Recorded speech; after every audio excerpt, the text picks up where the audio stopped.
What's up, everybody? Welcome into another episode of Profit Picks. If you are new, we always start this show by being transparent. And didn't do any show yesterday.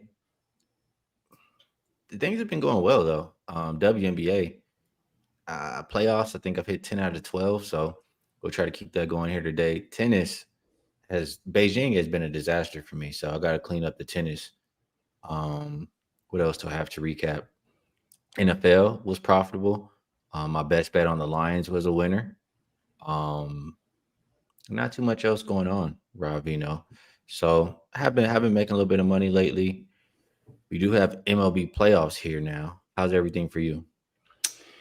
Things are good, Skee. The NFL weekend once again was tremendous. 6-1, closed it out with a 5% on the Denver team total last night over 26.5. And as I jumped at that play specifically because obviously I've been rooting for the Broncos for some 50 years. And it reminded me when we were off air last week how well people know their own teams. Like you saw the Chargers -6.5, and you're like, Oh, hell no, I hell ain't getting no. it. Even if it is the Giants, even if they don't have Malik Neighbors, hell no. And it worked out, right?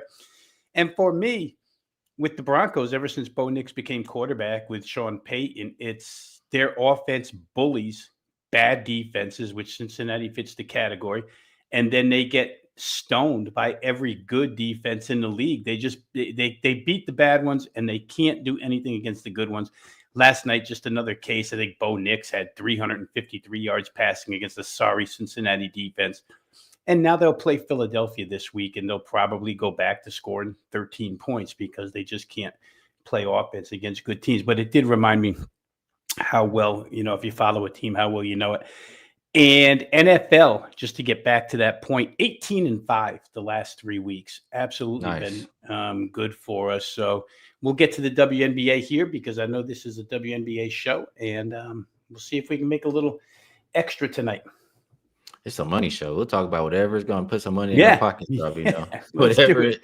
I don't care if it's table tennis. If you got an edge, I want to hear it.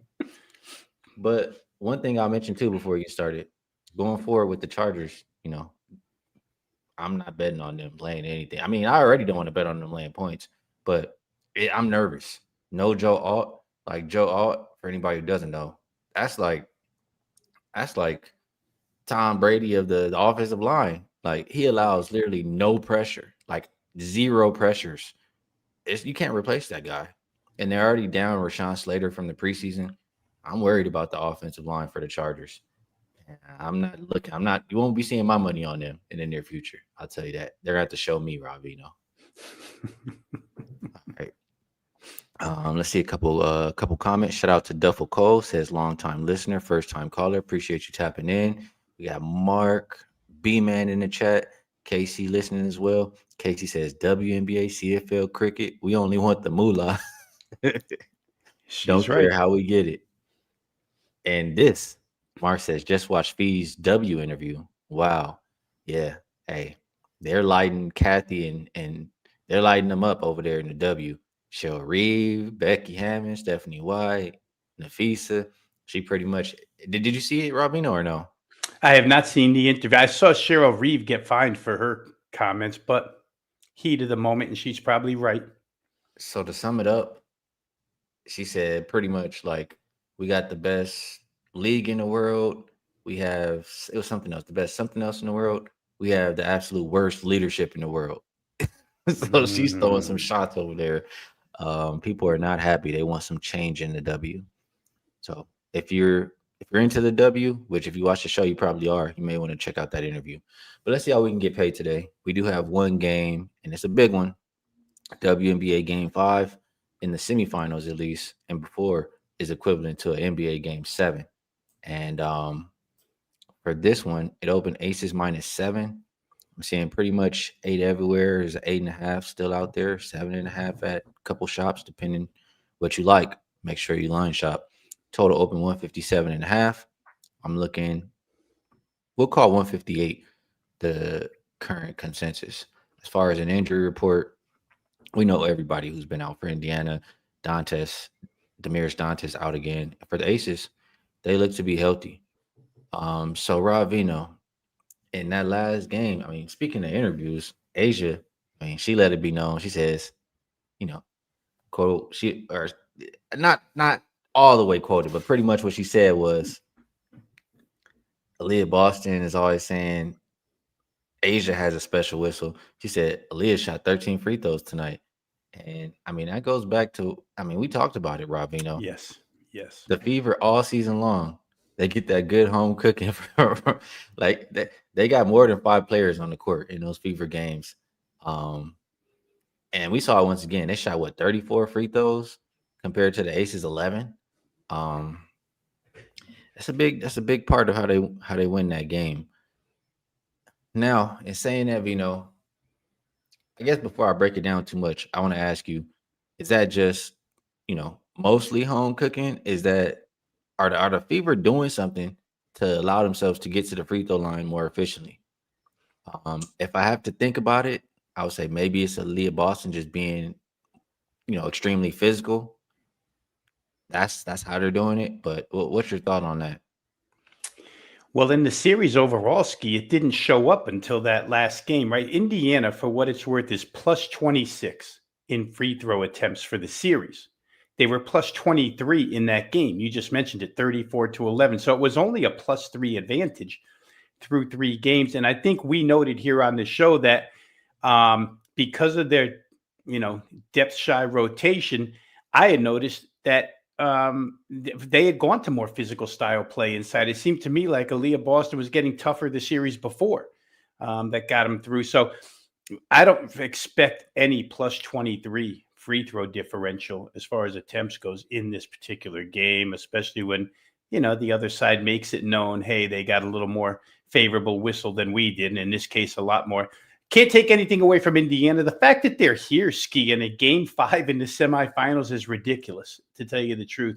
But they've done what they had to do. Las Vegas has found a way to score on this team, though. The last 3 games of this series for the Aces, 90 points, 84 points, 83 points. Their offense is not sporadic like Indiana's is. Indiana has shown us 68 points in one game, 72 points in another game. They can be contained offensively. And of course, it is because they just don't have an array of scorers. I would expect Las Vegas to be extremely, and not that either team, both teams won't be fully focused, but I think there's a little chip on the Aces' shoulder in this game. And I think through 4 games, even though it's a 2-2 tie, to me, when I go through this whole thing and break it down, they show to be the better team. And when they've won in this series, it's been by 12 and 13. So the 8 shouldn't be scary here. I don't know that there's a lot of, in football, we call it backdoor ability, but I don't know that there's a lot of, last second 3-point worries that Indiana could shoot a 3 and cover. They've got a couple of players, but I don't worry about that too much. I think Las Vegas is probably the right side. Where I came into a little bit of issue was with the total. Just thinking it's a game 5. It's for all the marbles. And in game 7s in the NBA, generally we would be on under, knowing that it would be a physical style. It would maybe be you take more seriousness of each possession, not wanting to commit turnovers, and it kind of slows the game down. So maybe an underlook, but I think mostly the Aces are the better team here, and it'll show up tonight in a double-digit win. Well, so what you're saying, and Chip Guys mentioned anybody else taking second half under if they go way over in the first half. I mean, this would be a game where I would expect the second half to get a little tighter if the first half does. It is higher scoring. B-Man says Fever #1 pace postseason. They run straight to the hoop and draw fouls. Look at the Dream series, same thing. Maybe that's part of how they're getting to that free throw line he's saying there. That total, Rob, Quincy asking over under full game. That total, the one thing I'll say is, like when I think about it, the Fever, either team really in an elimination game, we're not going to see them give up and just, they're like that one game the Fever had, it still stayed under. It was not the prep pass game, but the game before it stayed under, but they were fouling. They were down 10 within the last minute, still fouling. We're going to see that as long as this game doesn't get out of control. So that's something that makes me hesitate as far as less points in this game. Um, I think the Fever are going to continue to shoot a lot of threes because the Aces are trying to force them to shoot threes and cut off the paint. Whether they shoot them well or not, we shall see. I think they can, and I think that they can get to the free throw line because of what we said with the pace, getting to the basket, drawn fouls in transition, or just the physical play from Boston down low. So I do think Fever have figured out how to put up some of their share of the points. The Aces, I do think they can score as well. More I don't know. More I think about it, one maybe that comment. I mean, I did pull it up here. Let's pull it back up here. Maybe this comment I don't feel so strong on. I mean, the second half, like in this elimination game, like I said, they're gonna keep fouling. That could mess up a second half under real quick. So I like more points in this game than less. Um, yeah, I like more points in this game than less. And to what you said about the Aces being the better team, I agree with you 1,000%. Um, will they be the better team tonight? I mean, but yes, they had that 17-game win streak, but they've also been pretty inconsistent for other parts of the season. So I couldn't lay 8 with the Aces and feel comfortable and good about my bet. I just couldn't. Even if I think they're the better team. So it would be either Fever or over for me, Rob Veno. Mark wants to look at that first half only. Any thoughts from you before we wrap up this game? Well, just real quick, if we're looking for ways that Indiana stays in the game, I'm just noticing here, Skee, that they are plus 27 in rebounds. That shouldn't happen against Las Vegas. They got to take a little more pride. And I'm sure Becky's harping on it for sure. But the last two games in particular, plus 13 and plus 12 for the Fever on the boards, which just shows that they've been kind of the tougher team, the more go and get it type team. You would think Las Vegas shows that mindset here tonight to close that gap. Boy, it's tough. Because and to your point about over, real quick, this is the other thing I want to say. The odds maker has really baked that into the line, so to speak, right? Because these totals in these games were all 162, 162, 162, even higher in the first couple of games. And now we're down to 58 and a half. So they've automatically taken 4 points off of this total because it's a game 5, simply because it's a game 5. And so to your point, an overplay is a so-called value play here. If we look at the results of these 4 games, you have a 162, a 173, a 158, which would be either a push or a half shot here, and then 56. So they've been all around this number for sure. So an overplay certainly not out of the question here.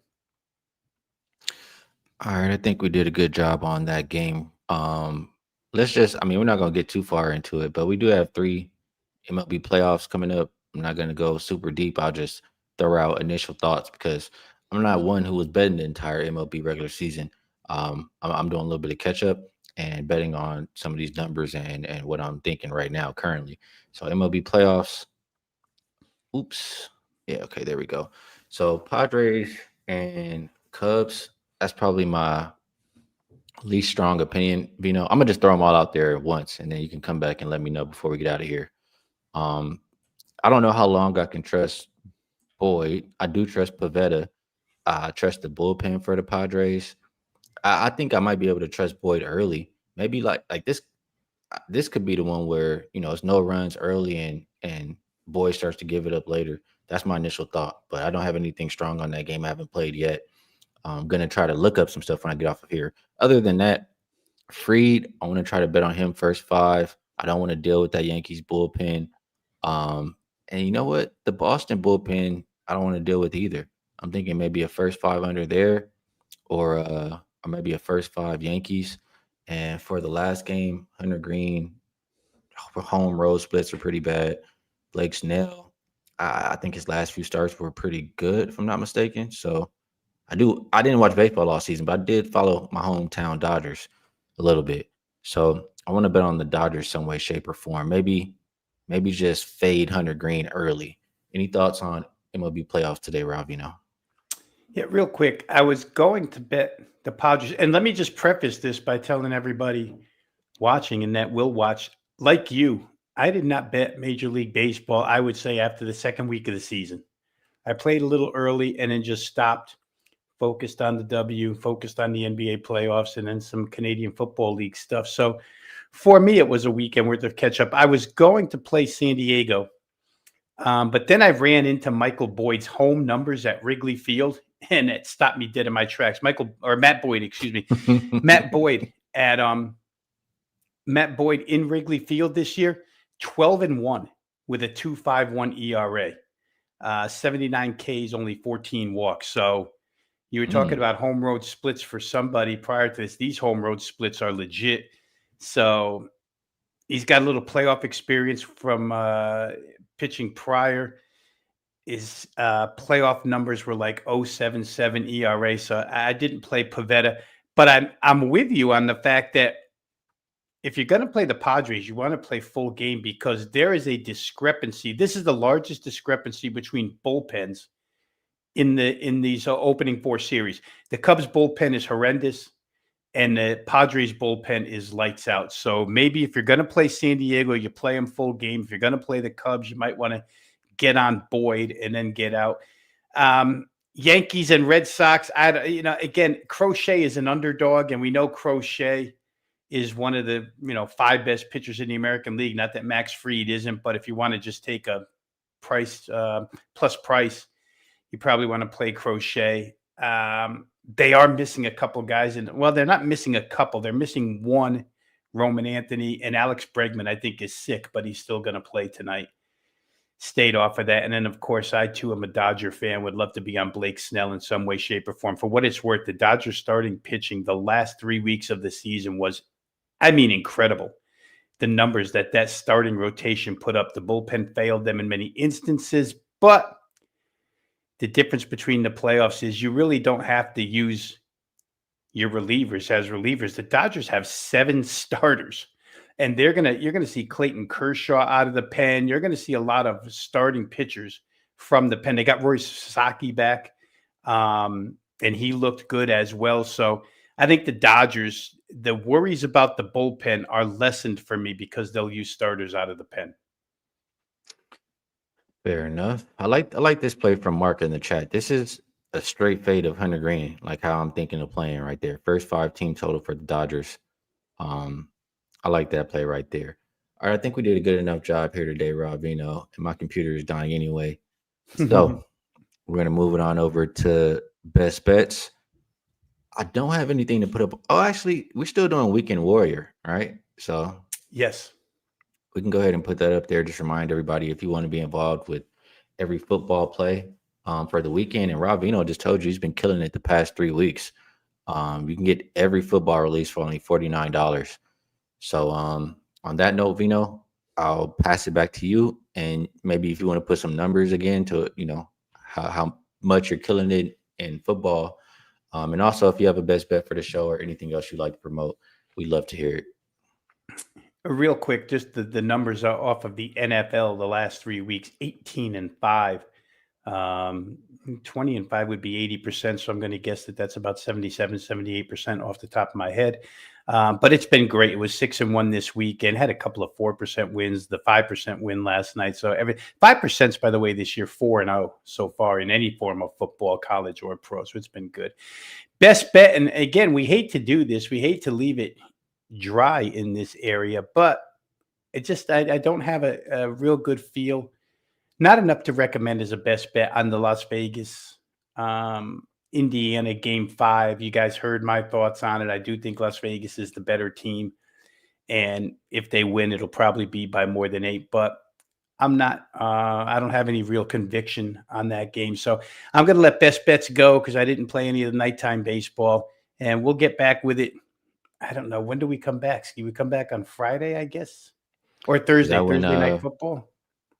Okay. Yeah. Thursday night football. So we'll get back to best bets then. For today, I'll just leave it empty. All right. Fair enough. And, for myself, I don't like to give bets that I haven't placed. And like I said, I still need to think about a couple of these baseball or, few of these baseballs I'm looking at. I do have a 5% up in the W tonight, and I can't give it to you guys because it's just not fair. So if you want to be involved with me on the W, I've hit 10 out of 12 in the playoffs. I have a best bet up and available for tonight. But yeah, I mean, maybe it's the Dodgers first five or first five team total over. But like I said, I haven't bet it yet. Wouldn't feel right making it official best bet for the show.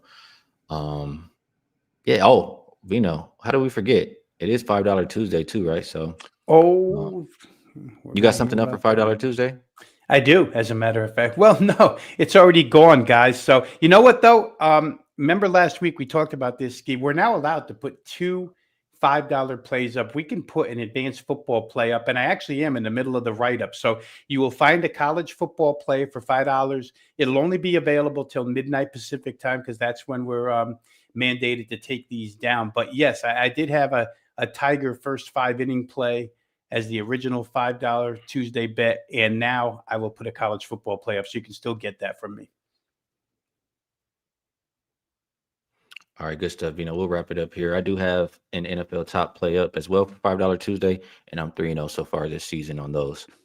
So Vino, it's great doing the show with you. Appreciate you taking the time to break the games down with me. Everybody in the chat, we appreciate you as well. We'll be back for Thursday night football, and then when WNBA finals resume. So until then, best of luck on all of your action, and we will catch you all later.